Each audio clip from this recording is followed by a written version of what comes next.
मित्रों, अब तक हमने एवोल्यूशन ऑफ मनी देख लिया। लास्ट टाइम अपना फोकस रहा था ये लीगल टेंडर्स। तो वहां पर कौन सा लिमिटेड लीगल टेंडर्स और करेंसी नोट को अनलिमिटेड लीगल टेंडर क्यों बोला जाता है, डीमोनेटाइजेशन का पॉलिटी एंगल क्या है वगैरह हमने कुछ देखा।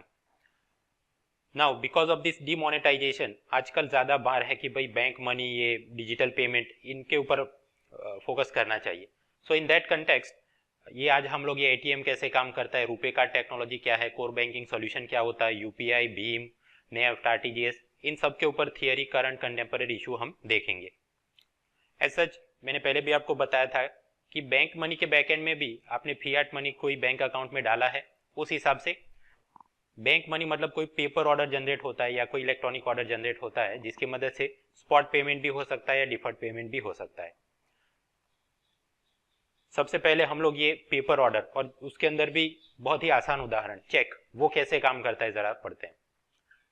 वाइसरॉय रिपन, उन्होंने भारत के अंदर क्या क्या काम किया, घर पे आराम से पढ़ लेना। इंडियन पॉलिटी के ऊपर तो वो कहा जाता है कि he is the father of local self government in India. Same way even Indian economy के अंदर उनका महत्व है, क्योंकि इनके कार्यकाल में नेगोशिएबल इंस्ट्रूमेंट एक्ट 1881 पास किया गया। आप समझिए, अंग्रेजों के जमाने में भी बैंक सिस्टम था, चेकबुक भी थी, लेकिन आम लोग, व्यापारी वो चेक एक्सेप्ट करने से कतराते थे। उनको लगता था कि अगर बाउंस हो गया तो हमारी मदद कौन करेगा।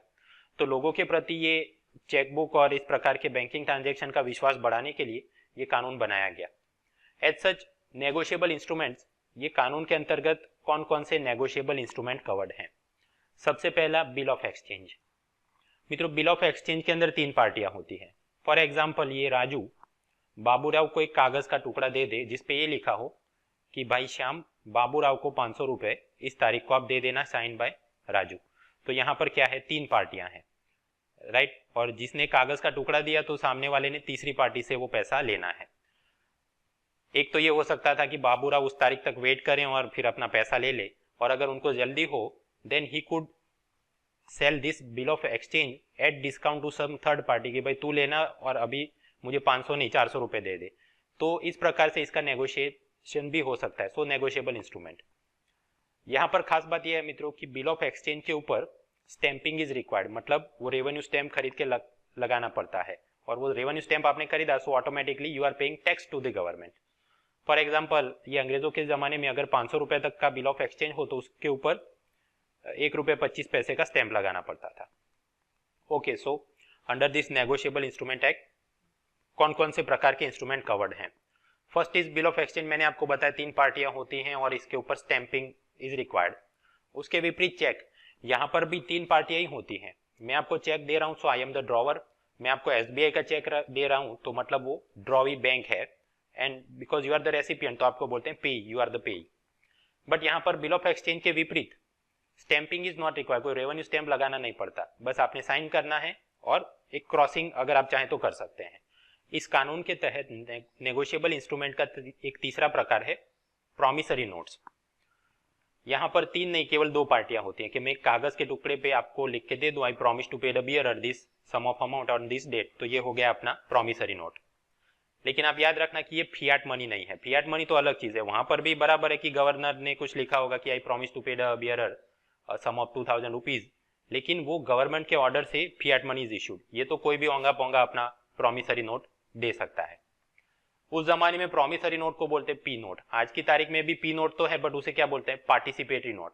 तो दोनों को कंफ्यूज मत करो। Promissory note is a different thing, participatory note is a different thing. जब कोई विदेशी व्यक्ति भारत के शेयर बाजार में विदाउट पैन कार्ड अगर खेलना चाहता है तो वो जो काम करता है वो होता है participatory notes, that is a different thing. Promissory note is a different thing. वो पार्टिसिपेटरी नोट के बारे में ज्यादा पढ़ेंगे फाइनेंस के वक्त। इसके अलावा भी बाय कस्टम और यूजेज भारत के अंदर जिन इंस्ट्रूमेंट का उपयोग हो रहा था, चाहे वो हुंडी हो, share warrant, dividend warrant, bankers draft, circular notes, bearer debenture, railway receipt, delivery orders, इन सब के ऊपर भी जो कानून या कोई गफला हो गया तो किसकी क्या जिम्मेदारी होगी वगैरह, वो सारी चीजों को कवर किया गया ये नेगोशिएबल इंस्ट्रूमेंट एक्ट के अंदर। ये बाकी के यूजेज के हिसाब से जो जो उदाहरण है बैंक की परीक्षाओं में याद रखना है, अपने लिए ये इतना काम नहीं। मैं एक बार और आपको बता दूं, जब जब आपको ये दिखे आईबीपीएस लोगो तो समझ लेना कि वो वाली स्लाइड का बैंक की परीक्षाओं में ज्यादा उपयोग है, यूपीएससी के लिए relatively it is less important. खैर, ये 1881 का negotiable instrument act, cheque bounce वगैरह हो जाए तो इसके तहत कार्रवाई की जा सकती है। लेकिन आपको पता होगा कि अरबों रुपए के ऐसे केस पेंडिंग है तारीख पे तारीख। तो साल 2015 के अंदर सरकार इस कानून में कुछ सुधार लेके आई और वो सारे सुधार नोटिफाई किए गए जनवरी 2016 को। अब यूपीएससी के अंदर कम से कम पिछले 1 साल का करंट अफेयर्स तैयार करके जाना पड़ता है। So in that context also this act becomes important. तो ये 2015 के अंदर इस कानून में क्या सुधार किए गए। ऐसा चेक डिसऑनर का मतलब क्या होता है कि मैं आपको चेक दे दूं लेकिन मेरे खाते में इनसफिशिएंट फंड है, तो स्वाभाविक है वो ऑनर बैंक आपको वो उतना पैसा दे नहीं पाएगा। सो दैट इज कॉल्ड डिसऑनर। ये नेगोशिएबल इंस्ट्रूमेंट एक्ट के सेक्शन 138 के अंदर इसके रिलेटेड प्रावधान है जहां पर कि सरकार ने सुधार किए। पहला सुधार ज्यूरिसडिक्शन। सपोज ये साधु यादव बिहार में बैठ के मुझे कोई चेक यहाँ पर लिख के देते हैं और मैं अहमदाबाद में वो कैश कराने जाऊँ और बाउंस हो जाता है, तो अब मुझे बिहार जाके कोई फरियाद करने की आवश्यकता नहीं है। मैं अहमदाबाद जिस ब्रांच में मैंने ये काम करने की प्रयत्न किया और नहीं हो पाया, उस इलाके में जो कोर्ट है मैं वहीं पे जाके फरियाद कर सकता हूँ। तो मतलब कि विक्टिम के लिए दौड़ा दौड़ी पहले से कम हो गई, ये सुधार हो गया। सेकंड थिंग, अगर कोई व्यक्ति फ्रीक्वेंट फ्रॉडस्टर है तो उसके खिलाफ जितने भी केस अलग अलग कोर्ट में चल रहे हैं वो centralisation of cases at one place, ऐसा भी प्रावधान किया गया। अदरवाइज क्या होगा कि इस वाली कोर्ट में वो बोलेगा कि मेरी वहां पर वो तारीख है और वो कोर्ट में बोलेगा कि मैं यहाँ पर डॉक्यूमेंट्स नहीं दे सकता because in third court some other matter related to this is going on. तो ऐसा होने पर तारीख पे तारीख चलती रहती है, विक्टिम को इंसाफ नहीं मिलता। So better centralisation of cases. मित्रों, यूपीएससी मींस वहां पर general studies paper two polity related चीजें आती हैं। 2013 में उन्होंने ये पूछा कि इंफॉर्मेशन टेक्नोलॉजी एक्ट के अंदर ये सेक्शन 66A में क्या सुधार किया गया, चर्चा करिए। फिर ये भी पूछ लिया कि भाई ये पेटेंट एक्ट के अंदर ये सेक्शन 3D वहां पर क्या चर्चा में है। तो मतलब कोई कानून और उसके कोई स्पेसिफिक सेक्शन के बारे में आपको पूछा जाता है। खैर ये 2013 में ही पूछा, उसके बाद वाले वर्षों में फॉर्चुनेटली इस प्रकार की छोटी छोटी चीजें नहीं पूछी।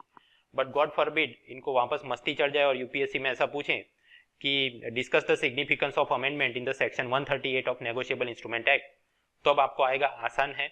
उसका मूल उद्देश्य क्या है इन सुधारों का कि विक्टिम को जल्दी से न्याय मिले, उसका ग्रीवेंसेस और उसको परेशानी कम हो। खैर थोड़ा और थियरी टाइप का पढ़ लेते हैं। चेक के अलग अलग प्रकार तारीख के हिसाब से। अगर मैंने आपको चेक दिया लेकिन आपने 3 महीने के अंदर उसको निपटारा नहीं किया, विड्रॉ नहीं किया, then it will be called a stale cheque, बासी हो गया। देन पोस्ट डेटेड चेक, मतलब कि ये वाली तारीख के बाद आप उसको जाके जमा कराना। एंटी डेटेड चेक, मतलब ये वाली तारीख से पहले जाके आप वो बैंक में जमा करा देना। चेक के ऊपर क्रॉसिंग, क्रॉसिंग आपने देखा होगा चेक में एसी पे ही ओनली एंड लाइक दैट। तो ये क्रॉसिंग के अलग अलग प्रकार क्या है। सपोज चेक के ऊपर कोई भी क्रॉसिंग ना किया जाए तो उसे बोलते हैं ओपन चेक या bearer cheque, cheque without crossing. ये डेंजरस चीज है। सपोज मुझे कोई व्यक्ति चेक देता है मृणाल पटेल पे से 1000 रुपीज, लेकिन उसने कोई क्रॉसिंग नहीं किया और मेरे हाथ से ये चेक मिसप्लेस हो जाता है, कोई उसको चुरा लेता है, then that person can also go and withdraw the money in my name, तो गफला हो जाएगा।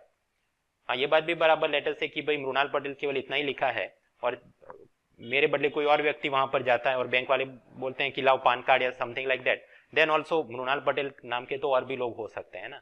सो हमेशा कोई ना कोई क्रॉसिंग करना चाहिए, otherwise this type of scam can happen.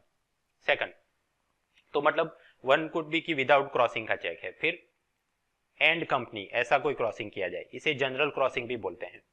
अंग्रेजों के जमाने में ऐसा चलता था कि एंड को करके मुझे ये चेक किसी व्यापारी ने या किसी भी व्यक्ति ने दिया, तो मैं अब अपने क्लर्क को बैंक में बेचता हूं, तो बैंक वाले उसको रोकड़े में पैसा नहीं देंगे, वो मेरी जो कंपनी है, फर्म है मृणाल एंड को, उसके खाते में वो पैसा जमा हो जाएगा। तो मतलब बाहर पैसा निकाल नहीं सकते।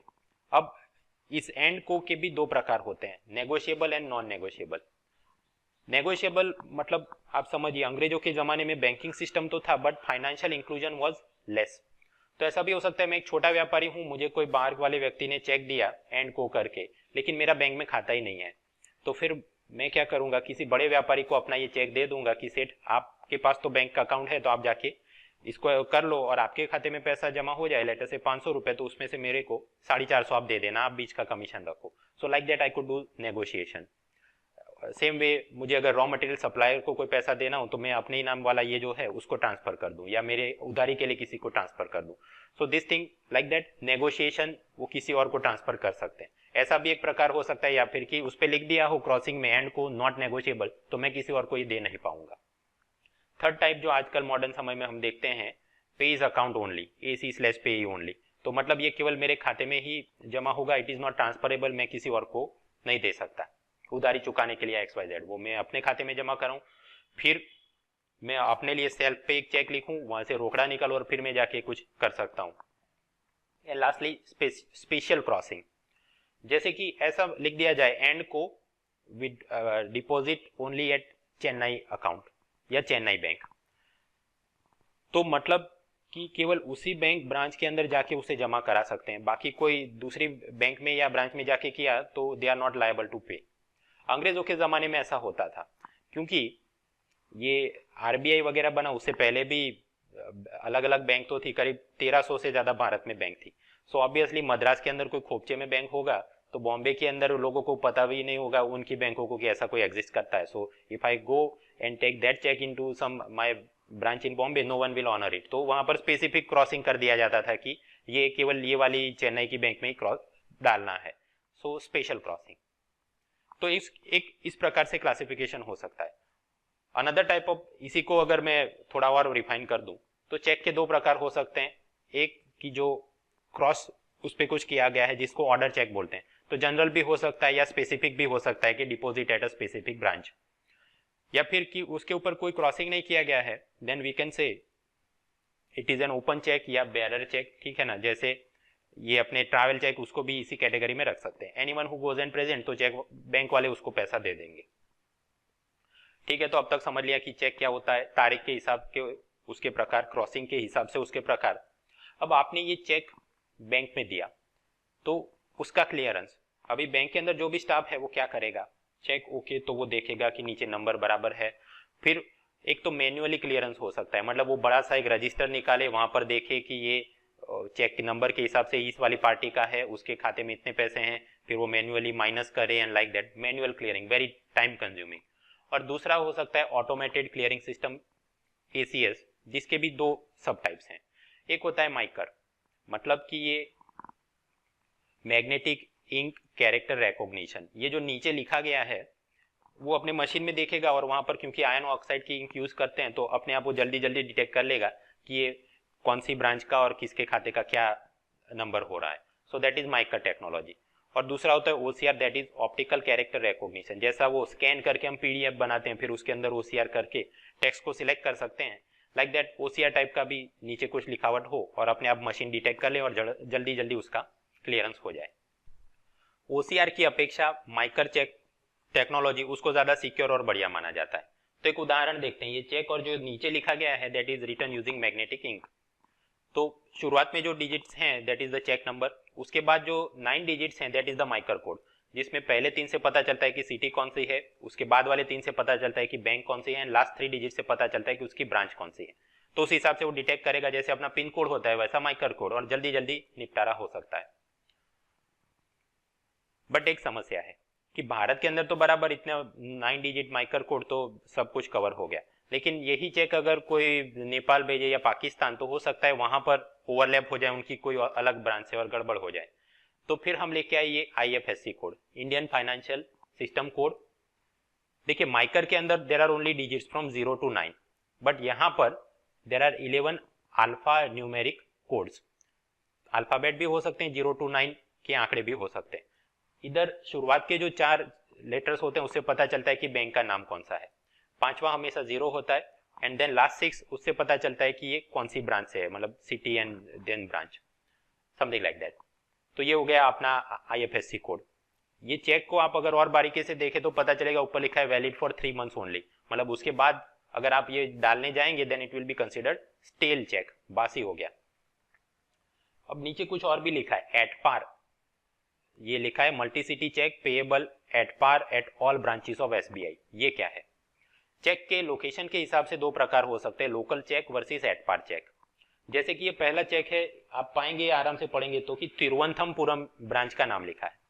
अब सपोज कोई केरला का व्यक्ति केरला में ही वो तिरुवनंतपुरम में कुछ करता और वहां पे डालता तो कोई दिक्कत नहीं, बट वो एक as a tourist he has come to Ahmedabad और वो मुझे ये चेक देता है उसी के खाते से लिख के। अब ये वाला चेक अगर मैं एसबीआई की अहमदाबाद की ब्रांच में डालूंगा तो वो लोग मुझे पैसा तो देंगे, बट दे विल कंसीडर कि भाई ये तो तिरुवनंतपुरम का लोकल चेक है, तो यहाँ पर आपने डाला, अब हमको कुरियर करके ये वापस वहां पर भेजना पड़ेगा, वो पूरा फाइल दफ्तर वगैरह। So this for Ahmedabad this Thiruvananthapuram cheque is called outstation cheque. तो इसके ऊपर इस प्रकार से, क्योंकि हमारा बैंक का ब्रांच वालों को कुरियर करना है, फाइल करना है, कलेक्शन चार्ज वो मांगेंगे। 25 रुपए भी हो सकते हैं, 50 भी हो सकते हैं, और भी हो सकते हैं, डिपेंडिंग ऑन की अमाउंट कितना है, और उसके ऊपर सर्विस टैक्स भी मांगा जाता है। अब इससे विरुद्ध एट पार चेक, तो मतलब कि वो केरला का आदमी और उसके पास ऐसी चेक बुक है जहां पर कि multi city cheque payable at par to all branches of SBI, तो वो जाके फिर अहमदाबाद में किसी को दे दे या कश्मीर में दे दे, हर एक जगह पे वो ऑनर हो जाएगा, कोई अलग से आउट स्टेशन चार्ज ब्रांच वाले मांग नहीं सकते। आगे बढ़ते हैं, ये चेक ट्रंकेशन सिस्टम क्या है।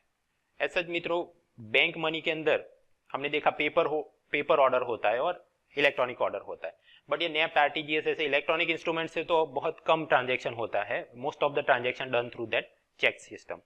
तो ये चेक का माइक्रो टेक्नोलॉजी वगैरह तो है, बट उसे और बढ़िया कैसे हम करें। मान लो आलोकनाथ दिल्ली के एक्सिस बैंक में उनका खाता है और वो अहमदाबाद आके जेठालाल से एक टेलीविजन खरीदते हैं और वो एक चेक उनको लिख के देते हैं एक्सिस बैंक का, जो कि दिल्ली के अंदर उनका खाता है। अब जेठालाल अहमदाबाद की एसबीआई ब्रांच में ये चेक जमा कराते हैं कि मेरे खाते में इतने पैसे जमा हो जाएं। तो पुराने वक्त में क्या होता था कि ये चेक उसको वापस वो लोग कुरियर करेंगे एंड देन लॉन्ग प्रोसेस, लेकिन उसके बदले अगर ऐसा कर दिया जाए कि ये अहमदाबाद के एसबीआई ब्रांच वाले ये चेक का केवल स्कैन इमेज बनाए और सीधा सीधा ईमेल में या किसी तरह से दिल्ली के एक्सिस बैंक के ब्रांच में पहुंच जाए और फिर वहां से वो लोग उसको ऑनर करके उस हिसाब से आपस में जो भी पैसा समझना है ट्रांसफर हो जाए। तो ये जो टेक्नोलॉजी है कि rather than sending the physical copy of cheque, वो एक स्कैन इमेज आप भेज दें, ठीक है ना, और उस हिसाब से ड्रॉई ब्रांच पैसा ट्रांसफर कर दे in the presenting branch, that system is called cheque truncation system. NPCI national payment corporation of India नाम की ये संस्था इस पूरी सिस्टम को चलाती है। और जो फिजिकल चेक है वो हमेशा प्रेजेंटिंग ब्रांच में ही रहता है, वो पुरानी मतलब आलोकनाथ की ओरिजिनल ड्रॉई ब्रांच में वो जाने का जरूरत नहीं, केवल स्कैन कॉपी भेज दिया। तो ये चेक ट्रंकेशन सिस्टम के फायदे आप समझ सकते हैं कि फिजिकली चेक कुरियर से एक जगह से दूसरी जगह भेजना नहीं पड़ता ब्रांच को, तो थेफ्ट, टेम्परिंग, कॉस्ट, स्पीड, अच्छे अच्छे मुद्दे आपको पता चल जाएंगे। अब ये एनपीसीआई संस्था ने सभी बैंकों को बोला कि आप अपनी चेक जो डिजाइन है चेकबुक की उसमें थोड़ा और सुधार कर दो, ताकि जल्दी जल्दी उसका ओसीआर में डिटेक्शन हो जाए, उसको हम स्कैन करें तो जल्दी से वो कम साइज वाली फाइल बने। फॉर एग्जाम्पल, अगर कोई चेकबुक ऐसी है जिसमें बहुत सारे अलग अलग कलर हैं और फूल, पत्तियां, मछलियां का डिजाइन है, एंड कंपेयर टू दैट कोई ऐसा सादे प्रकार की डिजाइन का चेक है, तो जल्दी से स्कैन भी हो जाएगा और साइज भी कम रहेगा। तो ये पुरानी चेकबुक से ये नई सीटीएस 2010 स्टैंडर्ड वाली चेकबुक, उसको आप जब स्कैन करेगा ब्रांच तो पहले से कम किलोबाइट की फाइल बनती है, तो जल्दी जल्दी ट्रांसफर हो सकता है। अभी आज की तारीख में आपको लगेगी कि ये 68 KB और उसके बदले 40 KB, क्या फर्क पड़ता है, इतनी कंजूसी क्यों। लेकिन मित्रों आप साल देखिए, क्या है 2010, तो अभी ये रिलायंस 4G का हैप्पी न्यू ईयर ऑफर आना बाकी है। वो तो ब्रॉडबैंड और डायल अप का जमाना था, तो 68 का 40 भी हो गया, तो बैंकों के लिए तो बहुत बढ़िया बात थी कि जल्दी जल्दी पूरा नेटवर्क में ट्रांसफर हो जाए। अब ये सीटीएस 2010 कंप्लाइंट चेकबुक दिखती कैसी है, तो कुछ इस तरह से सिस्टम होता है, अपने लिए खास काम का नहीं कि हाँ ये ऊपर यूवी में लोगो पढ़ सकते हैं वगैरह वगैरह। एक ही चीज देखने लायक है कि ये नई चेकबुक में अदा करें उसके बाद में लिखा है र और एक horizontal line, that is the new रूपी सिंबल। न्यू रूपी सिंबल डिजाइन कैसे हुआ, डिपार्टमेंट ऑफ इकोनॉमिक अफेयर्स उन्होंने एक स्पर्धा रखी कि सभी लोगों से कि आप एंट्री डालिए, और एक डी उदय कुमार नाम के व्यक्ति का डिजाइन पसंद कर दिया गया कि ये देवनागरी लिपि में र है और फिर एक horizontal line, that is the new symbol of रूपी। अब क्योंकि ये जुलाई 2010 के अंदर पूरा सिलेक्शन हो गया था, तो उसके बाद ये सीटीएस 2010 कंप्लाइंट चेकबुक जो बनती है वहां पर रूपी का ये नया सिंबल इस प्रकार से प्रिंट होके आता है। तो मित्रों बैंक मनी और उसके अंदर ये पेपर ऑर्डर, उसका सबसे बड़ा उदाहरण चेकबुक, वो हमने समझ लिया। उसके अलावा भी बैंक मनी के पेपर ऑर्डर्स हो सकते हैं। फॉर एग्जांपल डिमांड ड्राफ्ट, तो चेक और डिमांड ड्राफ्ट में क्या अंतर है, चेक में भी स्टैम्प ड्यूटी नहीं लगता, डिमांड ड्राफ्ट में भी नहीं लगता, बट बैंक वाले आपको वो डिमांड आप बना के देते हैं, उसका वो अलग से आपसे पैसा लेंगे डिपेंडिंग ऑन द अमाउंट। और चेक डिसऑनर हो सकता है अगर आपके खाते में पैसे ना हो, लेकिन डिमांड ड्राफ्ट तो तभी बनेगा जब आप बैंक वाले को पैसा दोगे, सो डिमांड ड्राफ्ट डिसऑनर नहीं होता है। Then there is overdraft. Overdraft मतलब वो खास सुविधा रहती है व्यापारियों के लिए कि उनके करंट अकाउंट में पैसा ना भी हो तो भी वो निकाल सकते हैं। So it is the ability to withdraw excess of the balance. और आगे चल के जनधन अकाउंट में भी अगर व्यक्ति का पूरा ट्रांजैक्शन और क्रेडिट हिस्ट्री बढ़िया है तो उसे 5,000 रुपए तक का वो गरीब आदमी को ओवरड्राफ्ट का फैसिलिटी दिया जाता है। खैर वो आगे फाइनेंशियल इंक्लूजन में देखेंगे। So all in all bank money तो वहां पर पेपर ऑर्डर की प्रमुख बात चेकबुक जो देखना था हमने पढ़ लिया। Now we shall focus on this electronic orders, क्योंकि डिमोनेटाइजेशन के बाद ये digital payment and IMPS and BHIM UPI ये सब बहुत ज्यादा चर्चा में है। So we have to study that in greater depth.